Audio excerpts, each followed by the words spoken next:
श्रावण मास भगवान शिव को अत्यंत प्रिय है। इस मास में भगवान शिव की पूजा करनी चाहिए और हर सोमवार का या पूरे माह का व्रत करना चाहिए।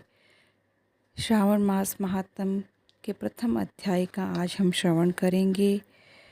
तो इसमें ईश्वर सनत कुमार संवाद में श्रावण मास के महात्म का वर्णन है। शौनक बोले, हे सूत, हे सूत, हे महाभाग, हे व्यास शिष्य, हे अकल्मष, आपके मुख कमल से अनेक आख्यानों को सुनते हुए हम लोगों की तृप्ति नहीं होती है, अपितु बार बार सुनाने की इच्छा बढ़ती जा रही है। तुला राशि में स्थित सूर्य में कार्तिक मास का महात्म, मकर राशि में माघ मास का महात्म और मेष राशि में सूर्य में विशाख मास का महात्म और इनके साथ साथ उन मासों के जो भी धर्म हैं उन्हें आपने भली भांति कह दिया। यदि आपके मत में इनसे भी अधिक महिमा में कोई मास हो या भगवत प्रिय कोई धर्म हो तो आप उसे अवश्य कहिए, जिसे सुनकर कुछ अन्य सुनने की हमारी इच्छा न हो। वक्ता को श्रद्धालु श्रोता के समक्ष कुछ भी नहीं छिपाना चाहिए। सूत जी बोले, हे मुनियों, आप सभी लोग सुने, मैं आप लोगों को अत्यंत संतुष्टि के साथ वाक्य सुनाता हूँ। आप लोगों के समक्ष मेरे लिए कुछ भी गोपनीय नहीं है। दम्भ रहित रहना, आसक्तिता, शठता का परित्याग, उत्तम भक्ति, सुनने की इच्छा, विनम्रता, ब्राह्मणों के प्रति भक्ति, परायणता, सुशीलता, मन की स्थिरता, पवित्रता, तपस्विता और अनुसैया, ये श्रोता के 12 गुण बताए गए हैं। ये सभी आप लोगों में विद्यमान हैं। अतः मैं आप लोगों पर प्रसन्न होकर उस तत्व का वर्णन करता हूँ। एक समय प्रतिभाशाली सनत कुमार ने धर्म को जानने की इच्छा से परम भक्ति से युक्त होकर विनम्रतापूर्वक ईश्वर भगवान शिव से पूछा। सनत कुमार बोले, योगियों के द्वारा आराधनीय चरण कमल वाले हे देव देव, हे महाभाग, हमने आपसे अनेक व्रतों और बहुत प्रकार के धर्मों का वर्णन किया, फिर भी हम लोगों के मन में सुनने की अभिलाषा है। 12 मासों में जो मास सबसे श्रेष्ठ, आपकी अत्यंत प्रीति कराने वाला, सभी कर्मों की सिद्धि देने वाला और अन्य मास में किया गया कर्म यदि इस माह में किया जाए तो वह अनंत फल प्रदान करने वाला हो, हे देव, उस मास को बताने की कृपा करें। साथ ही लोकानुग्रह की कामना से उस मास के सभी धर्मों का भी वर्णन कीजिए। ईश्वर बोले, हे सनत कुमार, मैं अत्यंत गोपनीय भी आपको बताऊंगा।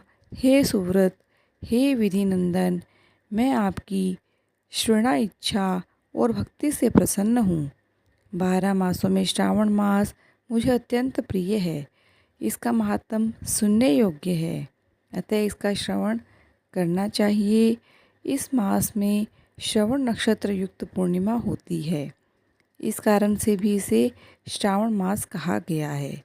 इसके महात्म के श्रवण मात्र से यह सिद्धि प्रदान करने वाला है, इसलिए भी यह श्रावण संज्ञा वाला है और निर्मलता गुण के कारण यह आकाश के सदृश्य है, इसलिए नभा कहा गया है। इस श्रावण मास के धर्मों की गणना करने में इस पृथ्वीलोक में कौन समर्थ हो सकता है, जिसके फल का संपूर्ण रूप से वर्णन करने के लिए ब्रह्मा जी 4 मुख वाले हुए, जिसके फल की महिमा को देखने के लिए इंद्र 1000 नेत्रों से युक्त हुए और जिसके फल को कहने के लिए शेषनाग 2000 जिह्वाओं से संपन्न हुए। अधिक कहने से क्या प्रयोजन, इसके महात्म्य को देखने और कहने में कोई भी समर्थ नहीं है। हे मुने, अन्य मास इसकी एक कला को भी प्राप्त नहीं होते। यह सभी व्रतों और धर्मों से युक्त है। इस महीने में एक भी दिन ऐसा नहीं है जो व्रत रहित दिखाई देता है। इस माह में प्राय सभी तिथियां व्रत युक्त हैं। इसके महात्म के संदर्भ में मैंने जो कहा है वह केवल प्रशंसा मात्र नहीं है। आर्तों, जिज्ञासु, भक्तों और अर्थ की कामना करने वाले, मोक्ष की अभिलाषा करने वाले और अपने अपने अभिष्ट की आकांक्षा रखने वाले चारों प्रकार के लोगों, ब्रह्मचर्य, गृहस्थ, वानप्रस्थ और संन्यास आश्रम वालों को इस मास में व्रतानुष्ठान करना चाहिए।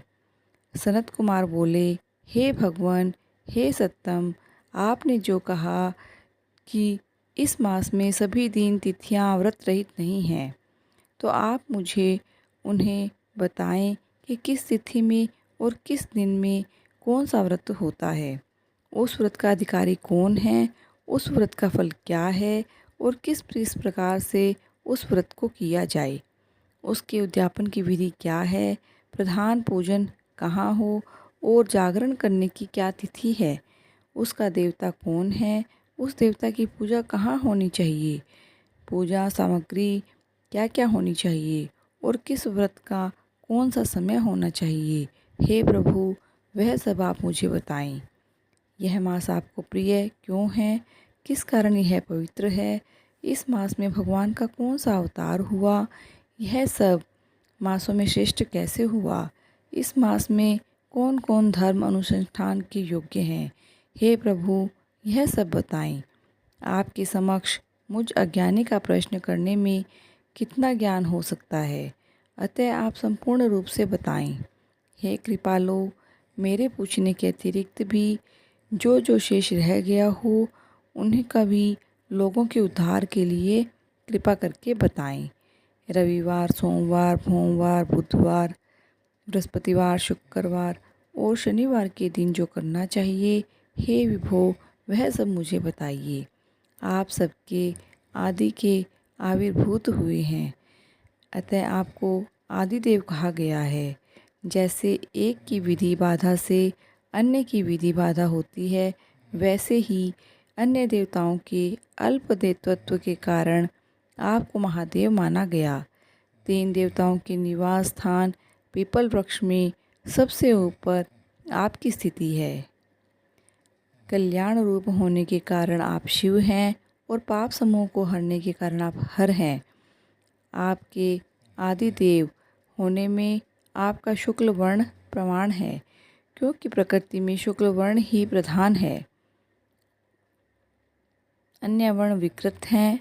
आप कर्पूर के समान गौर वर्ण के हैं, अतः आप आदिदेव हैं। गणपति के अधिष्ठान के रूप 4 दल वाले मूलाधार नामक चक्र से, ब्रह्मा जी के अधिष्ठान रूप 6 दल वाले स्वाधिष्ठान नामक चक्र से और विष्णु के अधिष्ठान रूप 10 दल वाले मणिपुर नामक चक्र से भी ऊपर आपके अधिष्ठित होने के कारण आप ब्रह्मा विष्णु से ऊपर स्थित हैं। यह आपकी प्रधानता को व्यक्त करता है। हे देव, एकमात्र आपकी ही पूजा से अन्य पूजा पूरी हो जाती है और दूसरे देवताओं की पूजा किसी तरह भी संभव नहीं है। आप स्वयं शिव हैं। आपकी बाई जांघ पर शक्ति स्वरूपा देवी दुर्गा, दाहिनी जांघ पर गणपति, आपके नेत्र में सूर्य, हृदय में भक्तराज भगवान श्री हरि विराजमान हैं। अन्न के रूप में होने के कारण और रास के विष्णु रूप होने और आपका उपभोक्ता होने के कारण, हे ईशान, आपके श्रेष्ठत्व में किसे संदेह हो सकता है। सबको विरक्ति की शिक्षा देने हेतु आप शमशान में और पर्वत पर निवास करते हैं। पुरुष सूक्त में उतामृतत्व से शानो इस मंत्र के द्वारा प्रतिपादन के योग्य हैं।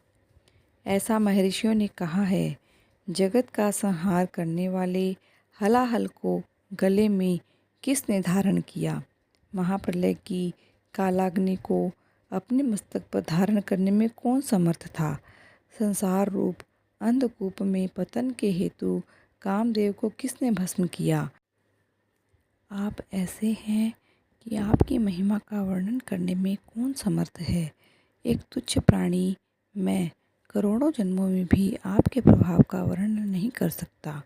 अतः आप मेरे ऊपर कृपा करके मेरे प्रश्नों को बताएं। इस प्रकार श्रावण महात्म का पहला अध्याय पूर्ण हुआ। बोलिए शंकर भगवान